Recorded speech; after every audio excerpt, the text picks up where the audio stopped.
Hello, good day everyone. Today I'm going to share with you the physical education and health one, particularly the topic about organizing a fitness event for a target health issue or concern.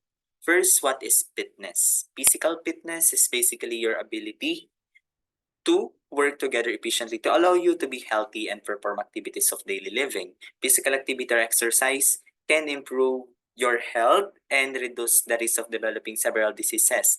What are those diseases? It could be cancer, cardiovascular diseases, heart attack, something like that. Learning objectives, participate in an organized event that could address health, fitness issues, and concern. The display initiative, responsibility, leadership in fitness activities. Organize a fitness event for a target health issue or concern and prepare own fitness program. Benefits of physical activity. Class, these are some of the benefits of physical activity. Later, we will try to find out some benefits of physical activity and how it could improve the quality of your life. One benefit of that is that it will improve your brain health. It will help to manage weight, reduce the risk of diseases, strengthen bone and muscle, and improve your ability to do everyday activities. Sometimes kasi mapapansin nyo, kapag kayo ay hindi nag-exercise, nanlalambot kayo. No? So, it can give you immediate and long-term benefits. Hindi lang para makapagpalaki tayo ng katawan or kaya naman ay makapagpaganda ng katawan. But it will also help us to reduce the risk of having diseases and it will help us to strengthen our bones and muscles. Example, physical activity, meron tayong jogging, yan. Meron tayong tinatawag yan, pagbabike. Example din yan ng ating, or cycling. Example din yan ng ating physical activity. Next one, kaya maglipat. Okay, next one is the dancing, swimming. So why do we have to organize fitness event? Bakit nga ba kailangan natin, class, na mag-organize ng fitness event? Maybe some of you think that what's the importance of organizing a fitness event even though I can do it alone? I can do it by means of using my laptop or even computer, working out sa bahay, ganyan. But why do we have to organize a fitness event? Building healthy relationship and spending time with your family, friends, and others is your community in your community rather can help improve your mental well-being. Strengthening relationship both at home, class, and within your community ultimately shapes your life. Mental health and physical health are fundamentally linked together with positive mental well-being contributing to physical condition. So those at risk for serious mental health condition are increased risk for chronic physical condition, which makes having community supports that are really important. So why do we have to organize fitness event? First, it can help improve your mental well-being. Serious mental health condition are at increased risk for chronic physical condition. So ano ba 'yon? According kay David Atkinson, exercise increases energy levels and increases serotonin in the brain which leads to improved mental clarity. Class, pag kasi sinabi nating serotonin, it is the one of the happy hormones. Pag sinabi nating happy hormones, marami kasi yan na mga examples ng ating serotonin rather. Happy hormones natin. I can't remember that. But if I'm not mistaken, it could be dopamine, oxytocin, serotonin, and endorphin. Pag sinabing dopamine, the rewarding chemical. It could be completing a task, eating food, celebrating little wins. Oxytocin, the love hormone. Ayan. Playing with a dog, playing with a baby, holding hands, hugging your loved ones. So serotonin, yung binabanggit dito, it is the mood stabilizer. Sun exposure, meditating, running, being in nature. Those activities will help you to improve your serotonin or your happy hormone. Lastly, yung endorphin, the painkiller. Sabi nga, laughing is the best medicine. Exercising is the best exercise. Dark chocolate will help your brain active. And essential oils will make you calm, will make you feel comfortable. So yeah, masyado tayo napalayo for yun. So sabi nga, serotonin mas nakaka-improve siya sa atin ng mental well-being. So bakit ba? Kasi yung pag even simple exercise like jogging, ah, running, yung mga examples na yan will also help you to improve your mental well-being. Akala natin hindi sila connected to each other, but they are connected to each other. Next one is exercise boost brain power. Not only does exercise improve your body, it helps you mental function. Say certified trainer, ito sinabi ni David Atkinson. Yun yung sinasabi natin kanina na it increases the energy levels, increases the serotonin in the brain. Yan. So pag mas lalo tayo nag-exercise, mas lalo natin na-develop ang ating happy hormones such as dopamine, oxytocin, serotonin, and endorphin.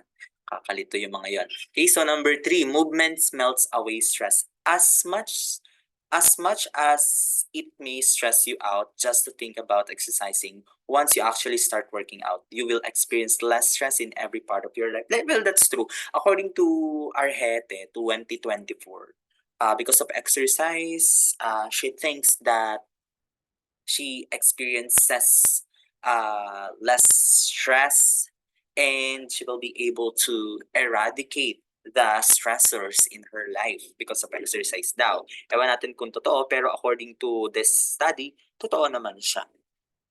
Okay?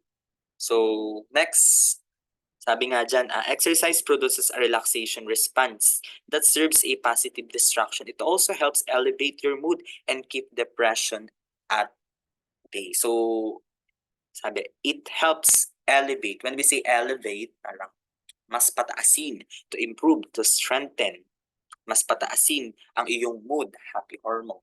Next one, exercise gives you energy. Of course, you might be surprised at how, say, popping in a workout tape for 30 minutes in the morning can change your whole day. Imagine class, for only 30 minutes, it can change your whole day. It will help you to what? It will help you to be more active. When endorphins are released in your bloodstream, during exercise, you feel much more energized and the rest of the day. Di ba na-discuss natin a while ago pag sinabing endorphin, ayan ay the painkiller, laughing, exercising, yan, may examples. It will help you to release the bloodstream during exercise. You feel much more energized and healthy. Next, it's not that hard to find time for fitness. Yes, that's true. It's not that hard to find time for your fitness, especially if that's your will. If you want to have a healthy lifestyle, healthy body, magkaroon ka ng maayos na katawan, hindi payat, hindi mataba. Ayan. So, it's not hard to find time for your fitness kung gusto mo talaga maging maayos ng iyong katawan. Use your time effectively. Utilize your time effectively. Think about killing two birds with one stone. Ayan. Pag sinabing killing two birds with one stone, parang gagawa ka ng isang activity na dalawa ang magiging outcome or output.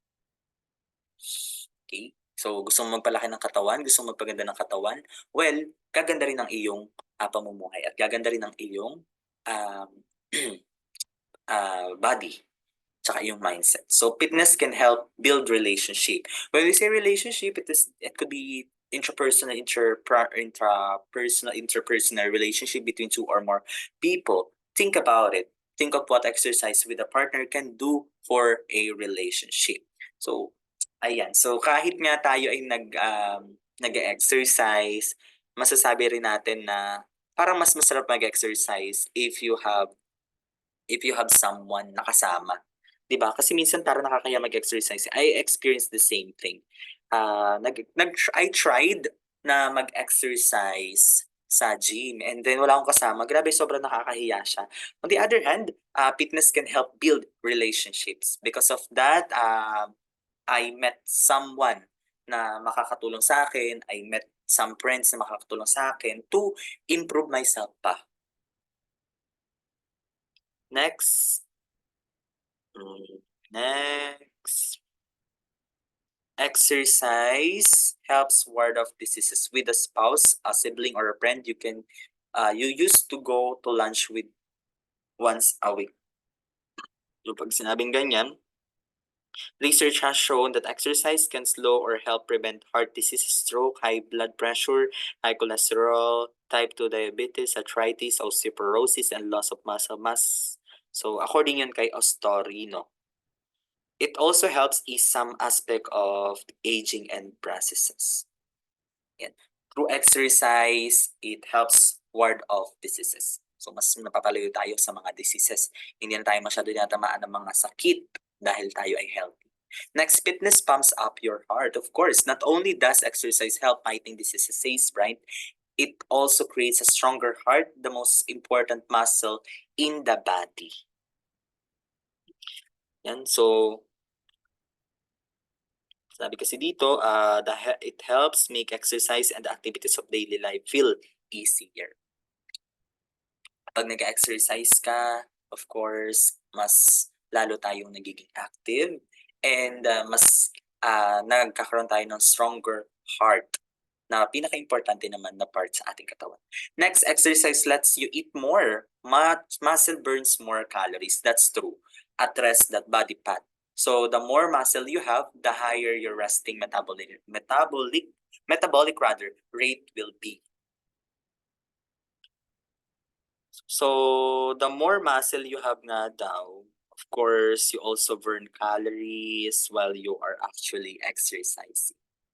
Exercise lets you eat more. Kapag marami ka kasing, pag nag-exercise ka, of course, dadami ka talagang kumain kasi pagod ka.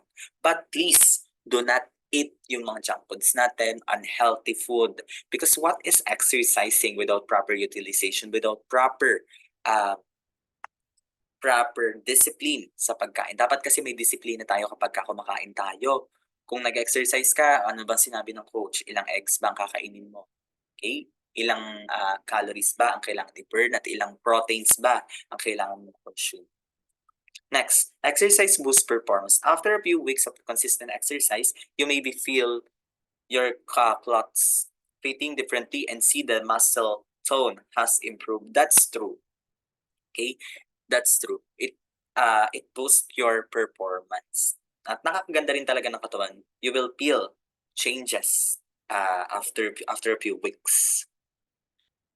11, weight loss is not the most important goal. Weight loss is the reason many people exercise in the first place. Yeah, that's true. I have a friend. He wants to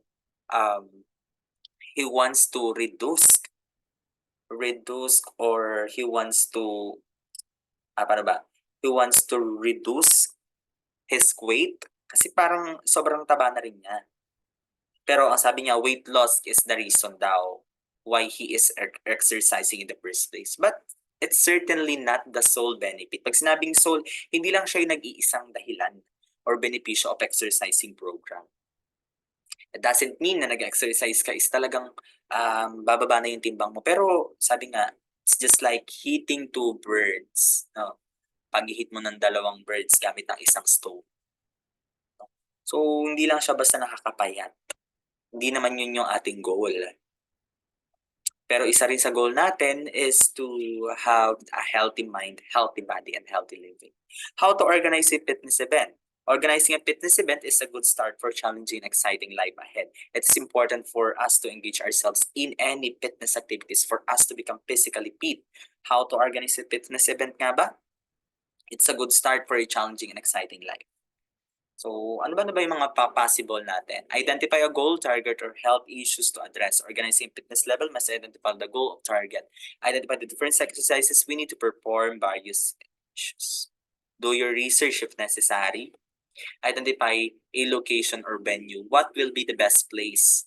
What are the best possible place available for the activities since you will now plan for an activity? Build your team, identify members of your team, give them different tasks. Kung gusto mo ng Zumba, of course, edi gumawa ka ng team ninyo. Kung gusto mo ng dance, edi mag-isip ka or magbuo ka ng team mo para makagawa kayo ng isang appropriate na dance for that. Makapag-encourage kayo ng tao. Documentation before, during, and after the event. It would be proper to have documentation. Kahit nga sa simple exercise kunyari, ikaw ay nag-gym, ayan, so gagawa ka ng team mo. Siyempre meron tayong program for that. Ano ba yung program na intended for you para ba maka-gain ka ng muscle, maka-gain ka ng weight, or magpa-reduce ka ng weight? Ayan. So, mag-document ka. Next, planning for the program event. After formulating the goal of the program, identify the events. Yung mga events natin. Next, key elements of effective element planning. Understand the purpose of the event, know your audience, select the right venue is vital, choose a suitable timing, drop a plan, create a content that attracts your target audience, design a message you want to share, lead capture mechanism. These are some of the suggested health and fitness activities that can help you initiate. Ito yung mga activities na suggested para mas lalo tayong maging healthy at yung physical activity natin is mas maging maayos. So number 1, Pan Run for a Cause. This is a possible through partnership with LGUs and private organization. So ito yung mga Pan Run for a Cause, meron tayo. Hindi lang siya basta para makalikom ka ng tawag dito, fund for a certain project. Pero yung Pan Run for a Cause will sometimes help the people to improve their health and partnership and relations sa ating mga LGUs at sa about inside our society. Zumba for a Cause. This is Zumba dance exercise that can be held in an open area of your community to encourage more participants. So ito sa plaza, sa gymnasium or basketball court, pwede kayong mag-Zumba for a Cause. Next one, anti-smoking campaign. There are always laws prohibiting smoking in the public places. But the implementation of this law sometimes hindi rin siya natutupad. In order to strengthen the strictly implement daw natin yung anti-law smoking. Anti-law smoking. So ano nga bang anti-law smoking sa Pilipinas? Well, if I'm not mistaken, anti-law smoking, it requires that all public building or places that are accessible or open to public, regardless of ownership or rights to access, must be smoke-free inside and within 10 meters. So, kailangan 10 meters or 33 feet from entrances and exits. So, kailangan kung maninigarilyo sila, hindi talaga nila mapigilan, edi sila, lumayo sila sa mga maaari makaamoy kasi mas delikado yung second-hand smoke. This is under Republic Act number 9211, also known as the Tobacco Regulation Act of 2003. Noong 2003 pa ito. It is the omnibus law regulating smoking in the public places, advertising, promotion, and sponsorship and sales restriction among the other requirements. Kaya mas lalong minamahalan ang mga sigarilyo para konti na lang yung bumili. Pero but then, kahit mahal na, ang dami pa rin bumibili. So sports competition, this can be possible in cooperation with the Sangguniang Kabataan. Sports competition, ito yung mga competition sa barangay, sa Sangguniang Kabataan, SK Federation President, yan, naggagawa sila mga ganyan. Next, on-the-spot poster making contest. This can be possible, this could be possible with the help of Sangguniang Kabataan officials. Poster making. So that's all for the presentation. I hope you understood the lesson presented today. And please, students, review the PowerPoint presentations uploaded on your Genio. Review the contents and try to understand para naman makapasa kayo sa examination sa final ninyo. Okay? So I hope you're doing great and ayan, have a good day, class. Goodbye.